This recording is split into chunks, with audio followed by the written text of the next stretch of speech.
How to convert unknown files to MP3. This is the most basic tutorial that I'm gonna be showing you right now without downloading any software. So first things first is pull up your web browser and you type in convert unknown file to MP3. Once you've done that, you'll be routed to this page. Now there are plenty of tools you can use, but for now, we'll choose on the first link.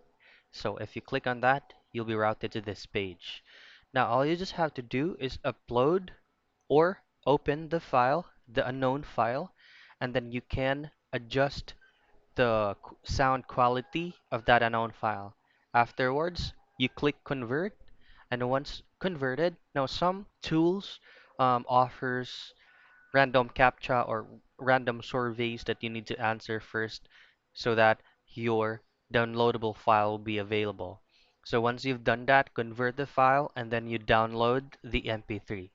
So that's how you convert the unknown file to MP3.